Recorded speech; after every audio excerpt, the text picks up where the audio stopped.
इसने संजीदगी से इसे देखा, वो उंगलियां मोड़ती हुई इसे देखने लगी। वो मुझे नहीं चाहिए, इसने इसकी सवालिया नज़रों के जवाब में कहा। ये सब आप वहाँ कहती तो इंसल्ट नहीं करते, वो लोग आपकी कह देती आप मुझे नहीं चाहिए ये सब।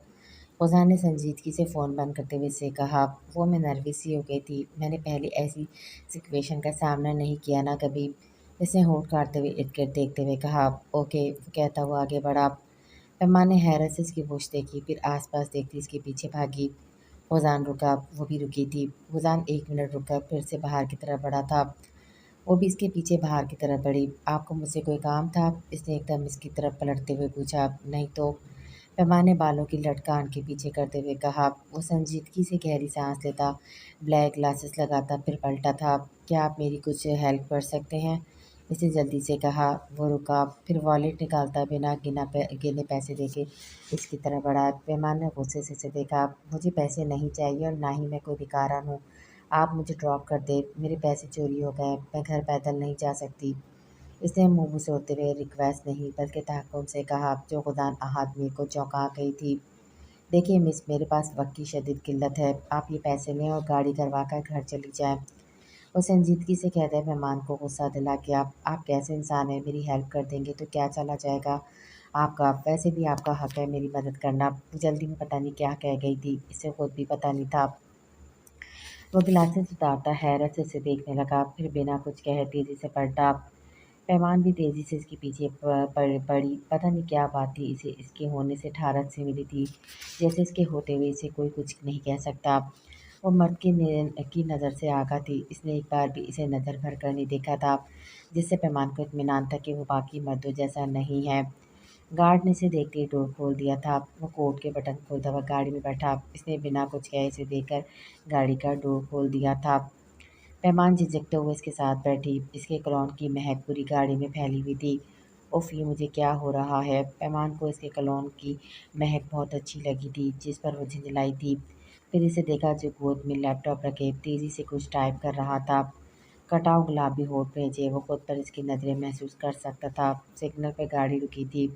किसी ने ग्लासेस उतार कर हैरत से खुदान को किसी लड़की के साथ देखा था और इसके साथ बैठी लड़की को घूर कर।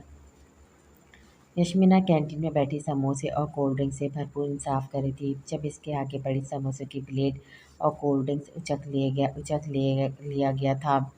इसने हैरत से नज़र उठाकर सामने देखा, जहाँ होठों पर तंजिया मुस्कुराहट सजाए इसे देख रहा था। साथ अपने तरह के लोफर दोस्त थे। यशी की नज़र में ये क्या बदतमीजी है, वापस कर दो मेरी चीज़ें वरना। इसने उठते हुए गुस्से से इसे धमकी दी।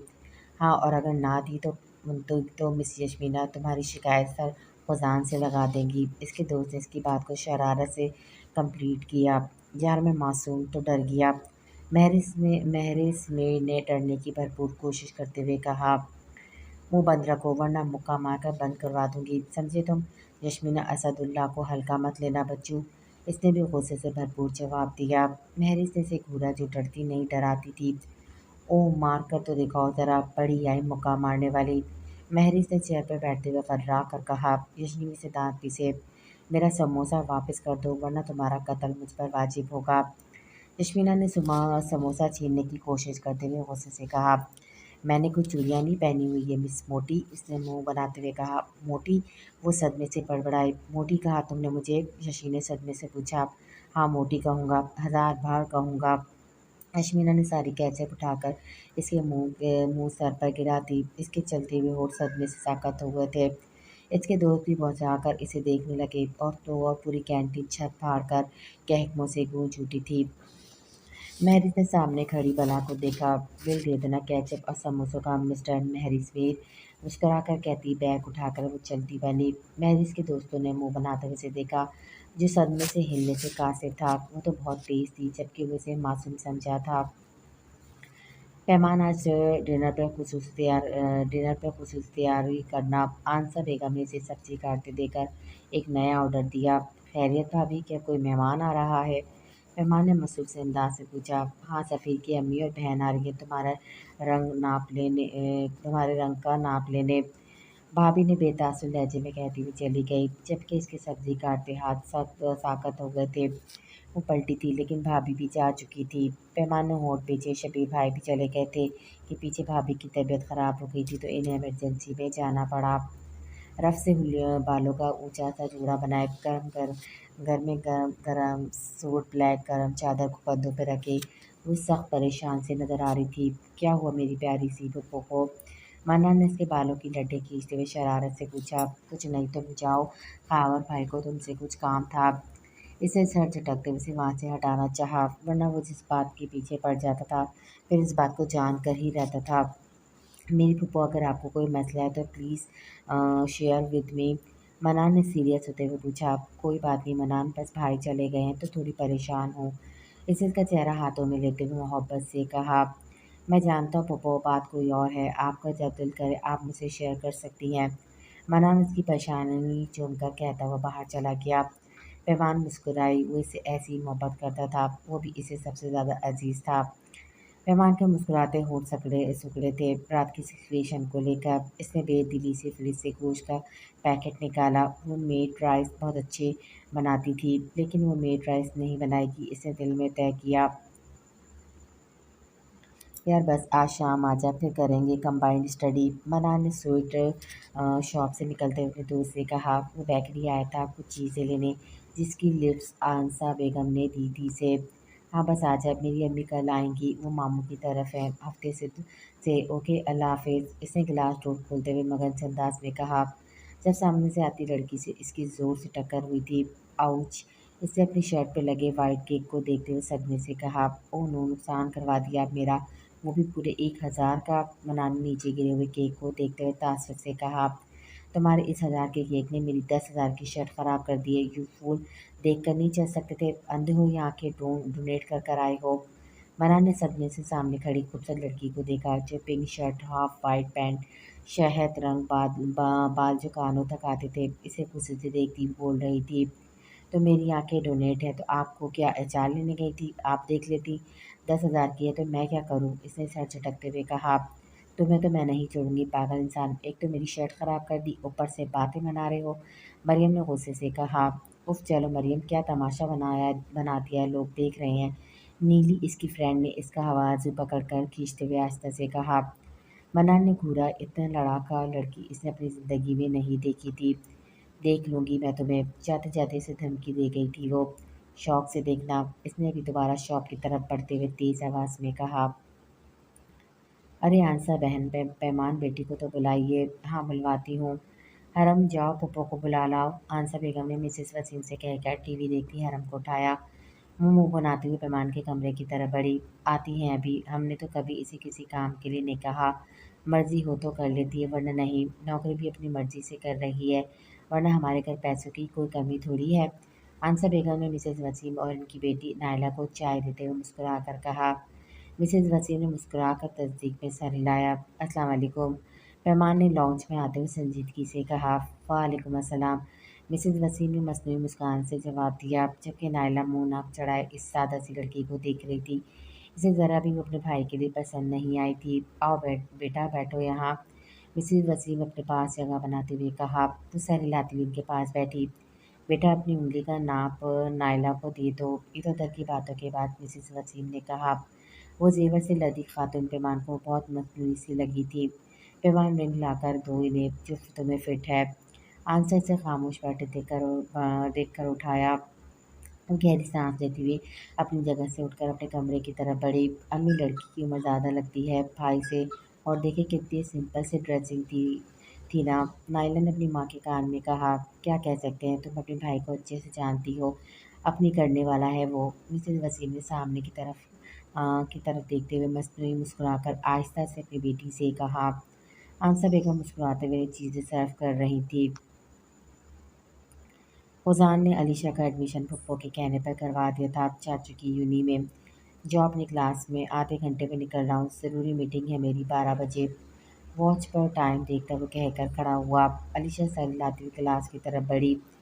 वो ग्लासेस लगाए तेज़ी से आगे बढ़ा था। जब इसे रुकना पड़ा वो अचानक से इसके सामने आई थी, इसलिए इसे रुकना पड़ा था। वो सर उठाए से देखती रही। सुनिए। वो गुजरने लगा था जब इसकी मीठी सी आवाज़ पर रुका। वो मुझे आपको थैंक्स बोलना था, आपने इतनी बार मेरी मदद की। नो नीड, वो संजीदगी से कहता आगे बढ़ा। लेकिन मुझे तो शुक्रिया कहना था ना आपसे। वो फिर बोली, कह तो लिया आपने। वो कहता हुआ सीढ़ियाँ उतर गया। ये कितना मगरूर है, वो जाली वाली खिड़की से देखती हुई बोली थी। उसे एक दिल से देखती रही। वो कोट का बटन खोलता, गाड़ी में बैठने लगा। जब इसकी नज़र खिड़की से झांकते वजूद पे पड़ी, वो ठटका था। इसे अपनी तरफ मुँह से देखते देखकर कमान जल्दी से इसकी तरफ पुश कर दी। सख्त सख्त शर्मिंदा हुई। उफ, क्या सोचता होगा कि वो मैं कितनी नज़रबाज हूँ। वो सर पे हाथ मारते खुद से बड़बड़ाए। 2-3 मिनट बाद वो फिर से पलटी, लेकिन वो जा चुका था। वो क्या सोचेगा, टीचर होकर कैसे से देख रही थी। पैमान ने मुंह बनाते हुए खुद से कहा, फिर इर्द गिर्द चौंकना जरूरी नज़रों से देखती अपनी क्लास की तरफ बढ़ी। अपनी क्लास में नए चेहरे को देखकर मुस्कुराई, लेकिन अलीशा ने मुस्कुराना तो दूर, उल्टा मुंह बनाती अपने साथ बैठी लड़की की तरफ मुतवज्जा हुई। पैमान सर झटकती अपने लेक्चर की तरफ बढ़ी। वो फाइल को स्टडी करता चौंका। अपने रूम में आयला बेगम को इस वक्त देखकर, मम्मा आप इस वक्त? वो अपनी जगह से खड़ा होता हैरानी से बोला, आप घर पर ही इस वक्त मिलते हो इस वक्त रूम में आएंगे, आप घर पर इसी वक्त मिलते हो तो मम्मा इसी वक्त रूम में आएंगी ना मेरे बच्चे। उन्होंने इसके ब्राउन बालों को संवारते हुए प्यार से कहा, बैठिए। इसने अपने साथ जगह बनाते हुए इनसे नरम लहजे में कहा, वो बेटा मैं चाहती हूँ तुम अलीशा को अपने हमसफ़र के तौर पे सिलेक्ट मत करो बेटा। वो अलग नेचर की है, वो आपसे अलग है बेटा। आप जल्दी उकता जाते हो हर चीज़ से, इसलिए अपने फैसले पे गौर करें बेटा। आयला ने इसके हाथ को अपने हाथों में लेते हुए कहा, मम्मा आप ऊपर से बात कर लें अलीशा के लिए। अलीशा से मैं कमिटमेंट कर चुका हूँ, अब तो नहीं सकता। इसे संजीदगी से इन्हें देखते हुए कहा, जिस पर आयला गहरी सांस भरकर रह गई। वो बेड पे बैठी सामने बड़ी सी साइज़ का कॉपी नोट रखे कार्बन पेंसिल से पूरे घुटने पर से इस पे कुछ बना रही थी। सब घर की लाइट्स बंद थी, सिर्फ इसकी कमरे में ही लाइट चलती नज़र आ रही थी। वो बड़ी मौज से कुछ बना रही थी। क्या बात है, तुम अभी तक सोई क्यों नहीं? खावर भाई की आवाज़ पे करंट सी तेज़ी से सीधी हुई थी। नोट को बंद करती वो बेड से खड़ी हुई थी।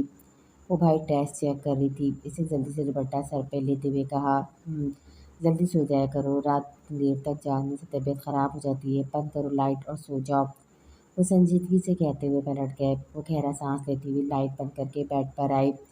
भाई आज अचानक से ही मेरे कमरे में आ गए, इसने हैरत से सोचा।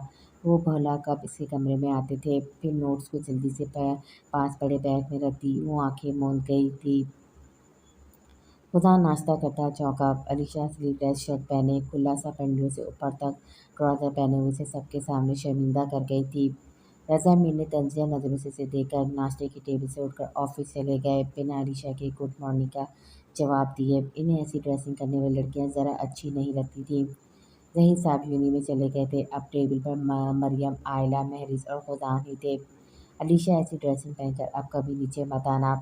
उसे नैपकिन से होंठ साफ करते हुए अलीशा को संजीदगी से हिदायत दी। मरियम भी पैंट शर्ट पहनती थी, लेकिन ढकने वाली नुमाइश करने वाले कपड़े से इसे भी पहनने की इजाज़त नहीं थी। तुम भूल रहे हो, मैं लंदन में भी ऐसी ड्रेसिंग वेयर करती हूँ। अलीशा ने गिलास में ऑरेंज जूस निकालते हुए मुंह बनाते हुए कहा, ये लंदन नहीं है, पाकिस्तान है, याद रखना। वो संजीदगी से कहता हुआ अपना बैग उठाकर ऑफिस के लिए निकल गया। अलीशा ने इसकी पूछ को घूर कर देखा, फिर बाकी सबको जो बहुत ध्यान से नाश्ता कर रहे थे। महरी तो साथ साथ गेम्स भी खेल रहा था। अलीशा सर झटकते हुए नाश्ते की तरफ मुतवज्जा हुई। मैरिस मुझे यूनियन लेते जाना, अलीशा कहते ही तैयार होने चली गई। मैरिस ने बिना इसे देखे सर हिलाया। मरियम नाश्ता करती कुछ सोच रही थी। मरियम नाश्ता करो, कॉलेज से लेट हो रहा है। आयला ने मुलाजिम को बर्तन उठाने का इशारा करते हुए उसे टोका। मैं निकल रही हूँ बस, वो कहती हुई बैग कंधे पे लटकाती बाहर निकल गई। यूनी में आजकल पेपर्स की तैयारियां चल रही थी। जिसने सारा साल बुक नहीं खोली थी, आजकल तो वो भी किताबी कीड़ा नजर आ रहा था। वो यूनी के पिछले साइड सीढ़ियों पर बैठी चुपचाप सी थी। जब इसे देखकर वो चौंकी। वो फ़ोन कान से लगाए शाहान को कुछ हिदायत दे रहा था। वो ब्लैक पैंट पे ब्लैक की शर्ट पहने, गिरबान में ब्लैक ग्लासेस लटकाए हुए अपने सफ़ेद चमकते रंग से इसे चौंका गया था। वो गाल पे हाथ रखे इसे देखती जा रही थी।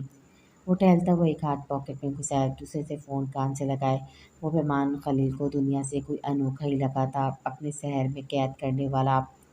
वो फ़ोन बंद करता पलटा था जब सामने सीढ़ी पर बैठे वजूद पर इसकी नज़र पड़ी। वो रेड वेलवेट सूट पहने, ऊपर रेड ही शॉल ओढ़े, वो बालों को चूमती लड्डू समेत मासूमियत से ही देख रही थी। इसके देखने पर भी इसने अपनी नज़रों का ज़ाविया नहीं बदला था। वो धीमे-धीमे कदमों से चलता इसकी तरफ बढ़ा। वो खनकारा, वो चौंक कर ख़्यालों की दुनिया से वापस आई थी। इसे अपने से कुछ कदम के फासले पे खड़े देखकर वो जल्दी से अपनी जगह से खड़ी हुई थी। "आपको मुझसे कुछ काम है?" इसने आईब्रो झुकाकर पूछा। जवाबन इसने जल्दी से सन्नपी में हिलाया। वो कुछ देर संजीदगी से इसे देखता इसके पास से गुजरा। मेहमान ने पलटकर इसे जाते देखा। कॉरिडोर की तरफ मुड़ते हुए वो एकदम पलटा था। इसे खुद को देखते देखकर वो हैरान हुआ था। वो जल्दी से मुखालिफ से रुख मोड़ गई थी। वो 1-2 मिनट इसकी पुश्त को देखता तेजी से वहाँ से निकल गया। मेहमान ने काफ़ी नज़रों से पीछे देखा, वो नहीं था और पूरी पलट गई थी। वो फिर से चौंक गई। वो उल्टे कदम चलता हुआ वापस आया था। मेहमान खुले मुँह से वहाँ से भागी थी। खुदान की आँखें अपनी शरारत पे मुस्कुराई थी। ग्लासेस लगाता वो पलट गया। उफ़! मैं कितनी लोफ़र हूँ, कितनी डफ़र हूँ और ताड़ू भी हूँ। हाय अल्लाह! मैं आज कितनी शर्मिंदा हूँ। इसे क्या सोचेगा वो मेरे बारे में? वो सख्त सख्त झंझला रही थी। इसराबी अंदाज़ में नाख़ुन होठों से कतरती वो सुर्ख़ चेहरे से अपने पूरे कमरे के चक्कर काट रही थी। मैंने अपनी 27 साला ज़िंदगी में ऐसा मर्द भी नहीं देखा। अंदर से आती आवाज़ में उसके कदम रुके थे। मैं क्या करूँ हाँ, अब वो मेरे सामने आए तो इसे इग्नोर कर कर गुज़रूँगी और इसे देखूँगी भी नहीं।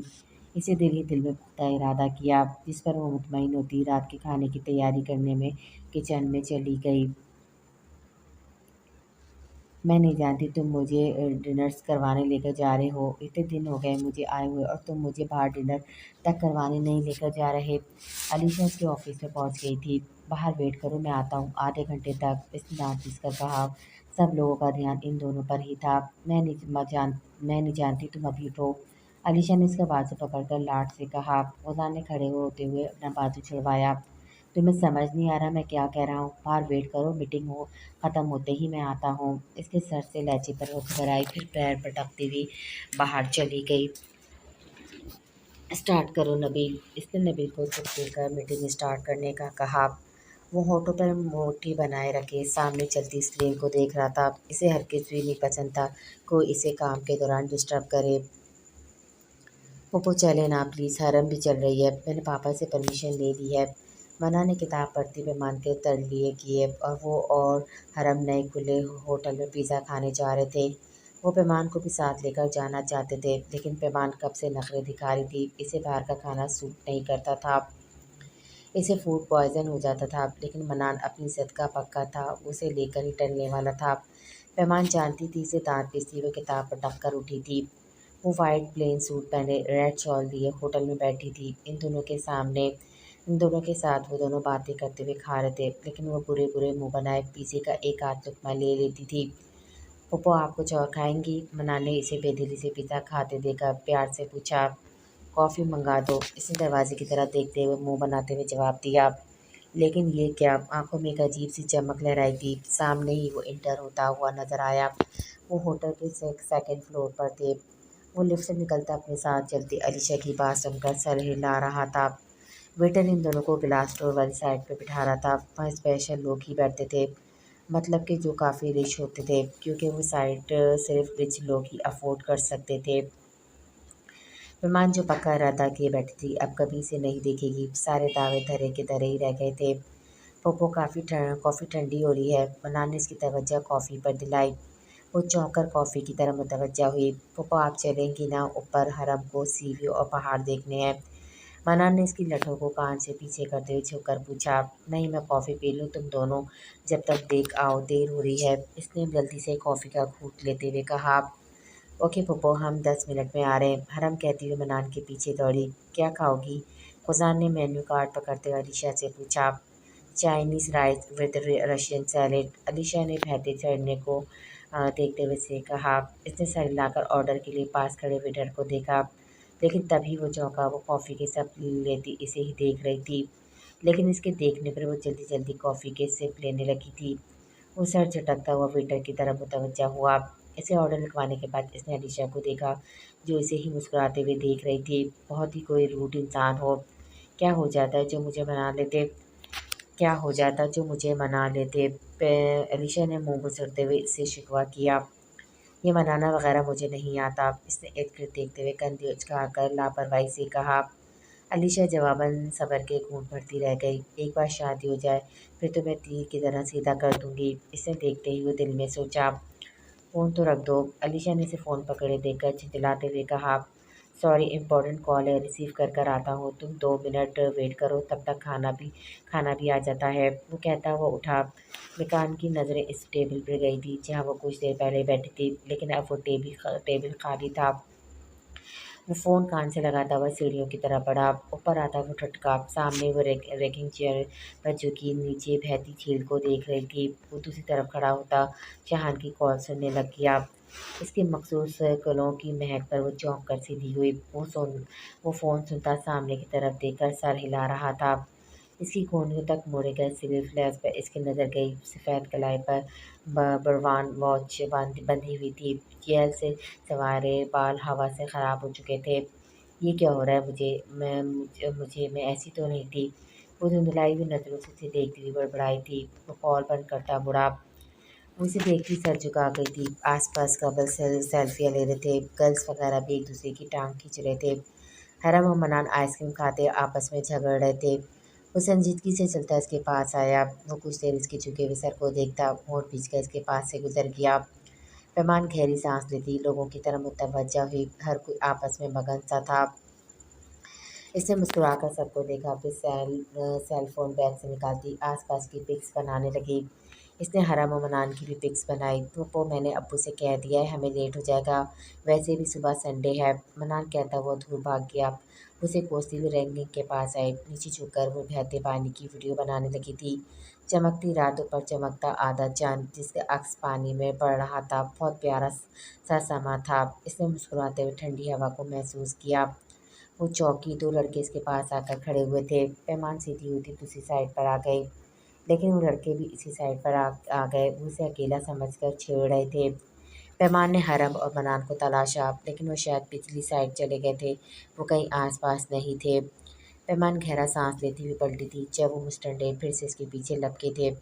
वो थूक निकलती हुई जल्दी से पिछली साइड की तरफ बढ़ी कि मनान को घर चलने का कह सके, लेकिन ये क्या, पिछली साइड पर तो अंधेरे के सिवा कुछ नहीं था।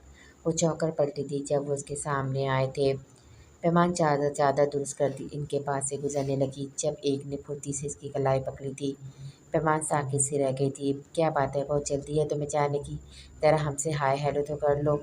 दूसरे ने मुस्कुराते हुए कहा। छोड़ मेरा हाथ, वरना अभी चिल्लाकर सबको इकट्ठा कर लूँगी।